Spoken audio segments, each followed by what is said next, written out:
un grande regista francese come Claude Lelouch una volta ha detto il y a des jours, ci sono dei giorni che sono diversi da altri. Oggi avere qui con noi la sindaca Hidalgo è uno di questi. Grazie. Grazie. Le grandi città oggi in Europa sono di fronte alla sfida di consolidare la democrazia davanti alle diseguaglianze, dal clima al populismo. Qual è la sua esperienza e qual è la ricetta, la risposta che viene da Parigi? Merci beaucoup. Je vais répondre en français d'abord pour dire combien cette question est tout à fait en relation avec ce que Dario vient de nous dire sur les villes. Nous sommes des maires européens ici présents et en fait nous avons tous des vies de maires, quelle que soit d'ailleurs la taille de nos villes et le pays dans lequel nous sommes confrontés à l'échelle de la vie réelle aux grands défis mondiaux.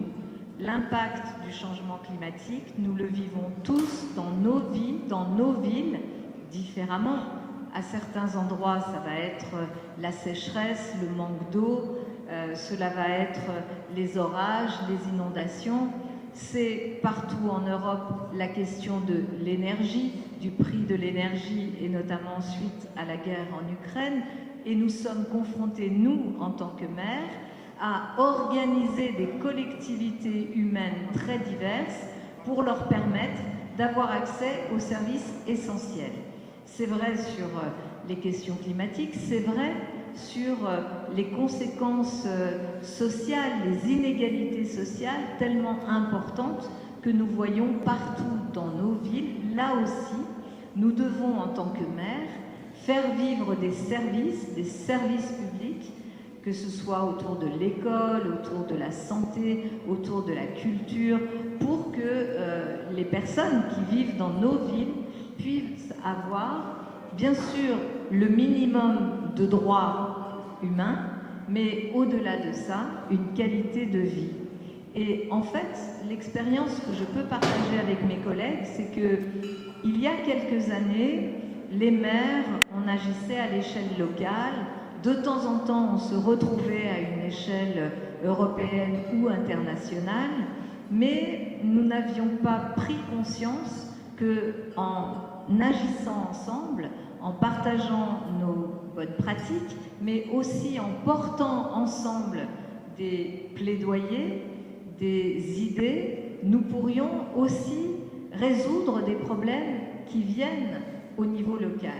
Nous nous sommes rassemblés, les maires et autour de Dario aussi à l'échelle européenne, par exemple, pour créer des coalitions sur le climat, pour essayer d'être mieux écoutés, parce que jusque-là, les États souvent font ce qu'ils veulent, imposent ensuite à tous les acteurs, ne nous font pas forcément participer à la table de discussion pour décider, et souvent dans beaucoup de nos pays, c'est le cas en France, c'est le cas en Italie et dans quelques autres pays, ne donnent pas non plus les moyens nécessaires aux investissements, par exemple, pour accélérer la transition écologique, pourtant si nécessaire.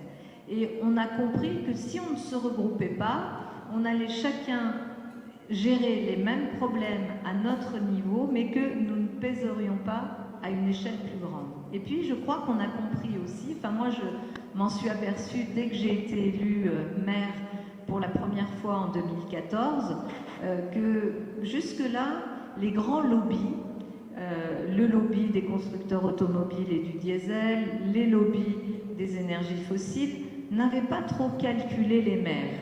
Ils attaquaient plutôt les ministres, les parlementaires et le Parlement européen. Et nous, on était un peu en dehors de leur champ de vision. Et puis, ils ont vu que dans nos villes, nous portons des politiques ambitieuses pour diminuer la pollution, donc réduire la place de la voiture. Moi, je me suis beaucoup inspirée d'Amsterdam, de Copenhague, par exemple, qui étaient vraiment les précurseurs sur ces politiques-là. Et là, tout d'un coup, les grands lobbies ont compris que les maires, quand ils s'organisaient, ça pouvait finalement peut-être aussi les gêner dans leur volonté de nous imposer un modèle où les énergies fossiles, où les véhicules thermiques continueraient à être la norme absolue. Et donc, je crois que tous ces regroupements de maires, au-delà des réseaux institutionnels que nous avons, mais des réseaux comme celui que Dario organise ce soir, sont très importants. Par exemple, là, pour pouvoir dire au niveau européen, nous sommes les derniers espaces en Europe qui sont des espaces de démocratie, de liberté, où les minorités sont acceptées, où nous accueillons des réfugiés, où nous travaillons d'arrache-pied contre le changement climatique. Et nous disons à la Commission européenne et aux futurs parlementaires européens, en fait, les valeurs de l'Europe, on y croit, ce sont des valeurs de démocratie, des valeurs humanistes. Si les populismes l'emportent dans beaucoup de pays à l'échelle nationale, alors il va falloir aussi compter pour résister, pour porter les valeurs démocratiques et humanistes, il va falloir compter et s'appuyer sur les villes. Donc nous sommes à un moment où nous, les maires, et notamment sur le continent européen, nous avons aussi à nous organiser pour qu'il y ait un accès direct au niveau européen sur les financements, mais aussi sur la prise de décision. Et je veux vraiment remercier Dario parce que son expérience de maire de Florence, mais aussi de président de Eurocities, et les discussions qu'on a pu avoir avec beaucoup de nos collègues nous poussent à nous dire là, il faut que l'on montre que si on veut sauver les valeurs démocratiques de l'Europe et l'Europe, alors il va falloir aussi compter directement sur les maires, surtout dans les pays où les populismes sont en train de l'emporter.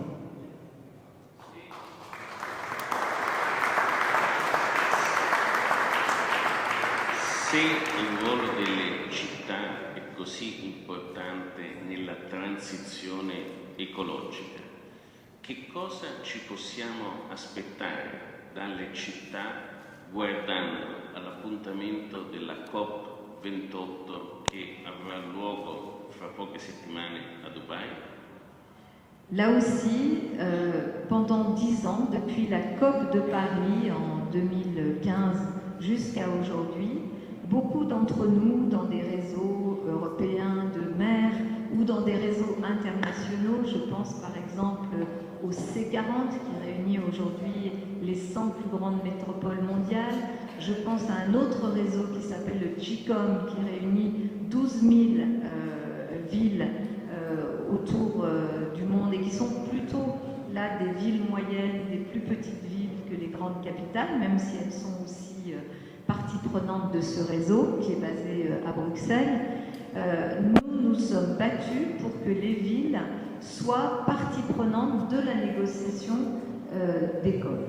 Parce que tant que les villes ne sont pas à la table de négociation, se prennent des décisions qui en fait sont des décisions souvent extrêmement prudentes, extrêmement peu courageuses, parce que souvent les pouvoirs nationaux qui ont à négocier sont sous la pression des lobbies et finissent par céder à ces lobbies.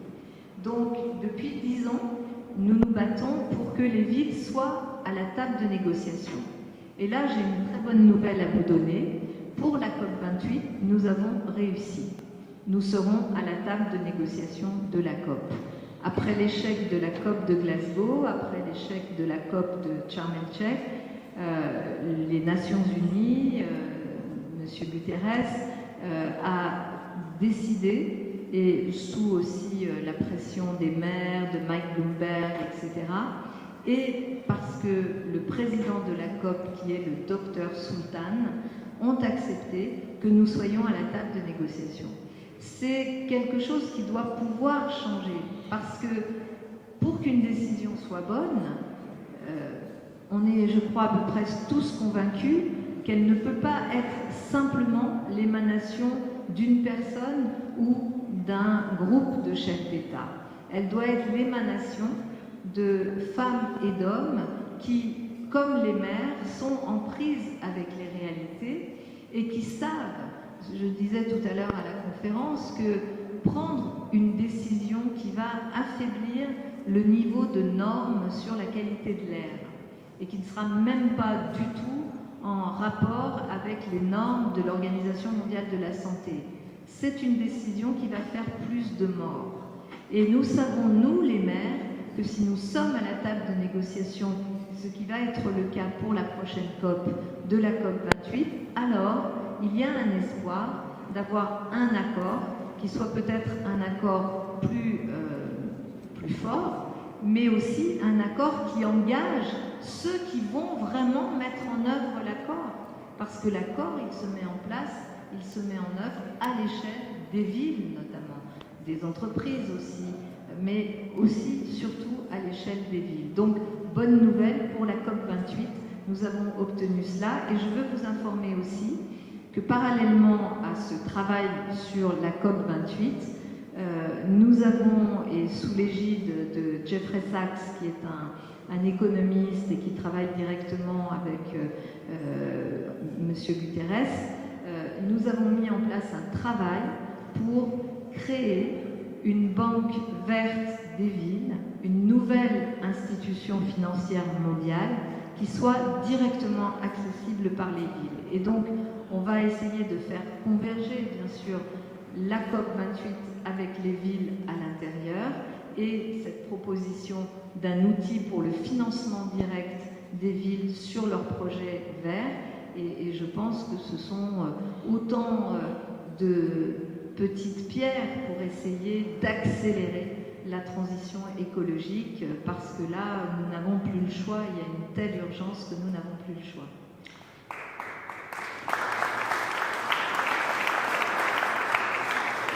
L'anno prossimo ospiterete a Parigi le Olimpiadi.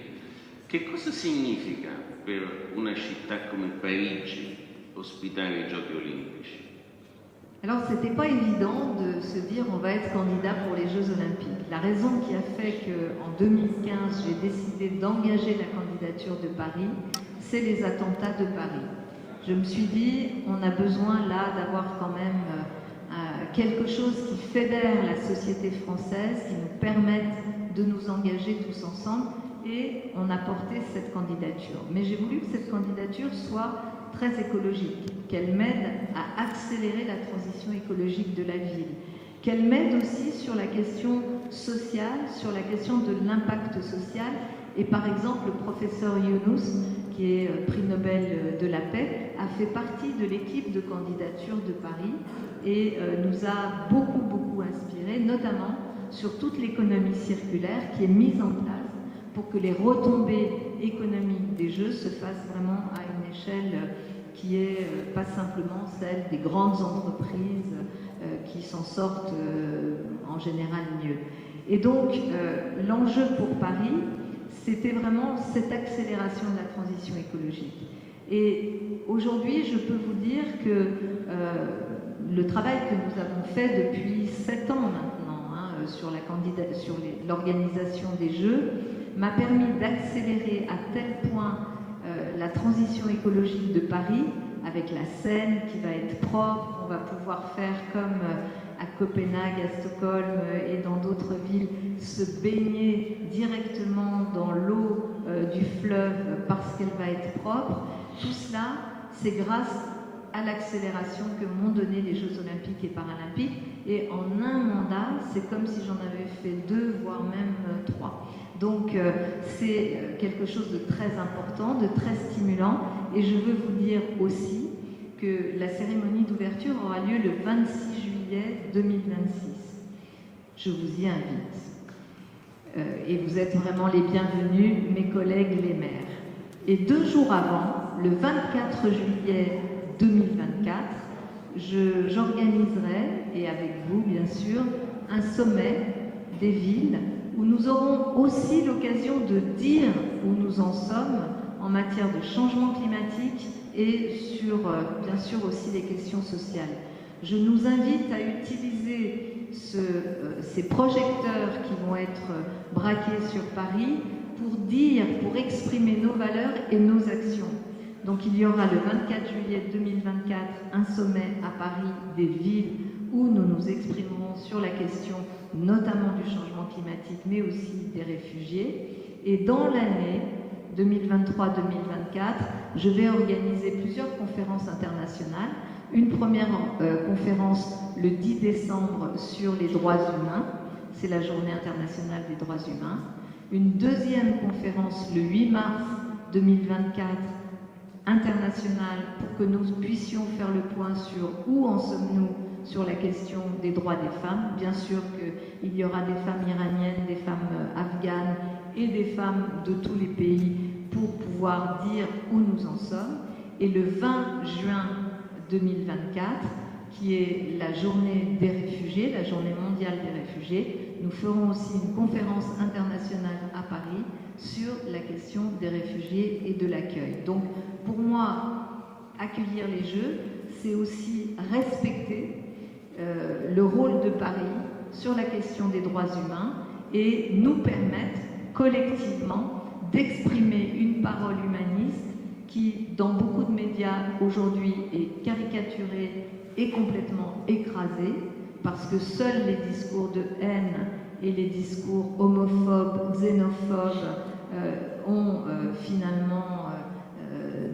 auraient de l'avenir devant eux. Alors on va prouver le contraire, et pour ça il suffit d'être ensemble, de parler bien et de parler très fort. Merci à vous. Quello che lei ci ha detto sul valore delle Olimpiadi per sottolineare e rilanciare il ruolo storico di Parigi come capitale morale sui diritti umani per tutti noi mi consente di farle l'ultima domanda, che è un po' una curiosità. Tutti noi, io credo che tutti gli abitanti della Terra in qualche maniera, come amano Firenze, amano Parigi. Allora, ci può dire qualcosa di Parigi o su Parigi che noi non sappiamo? Je crois que c'est une ville qui ressemble en fait beaucoup aux autres villes et c'est une ville qui est très créative, très créative, une ville dans laquelle les habitants ont beaucoup d'énergie, ils viennent de la planète entière et peut-être une phrase qui peut symboliser ce qu'est Paris. Un auteur de théâtre français, Sacha Guitry, disait en fait, être né, c'est être né une première fois et renaître à Paris. Donc c'est peut-être une ville aussi qui donne la chance à chacun de renaître. En tous les cas, moi c'est un peu comme ça que j'ai perçu cette ville, puisque je viens de l'immigration espagnole, que je rêvais toute petite de Paris. Et que quand je suis arrivée à Paris, je me suis pas dit je vais être maire de Paris, mais je me suis dit là, je pense que je vais pouvoir être la femme libre que j'ai envie d'être. Donc voilà, c'est la ville des possibles, mais ici, il n'y a que des villes des possibles. Donc je veux aussi saluer tout le travail que font mes collègues maires. Merci à vous.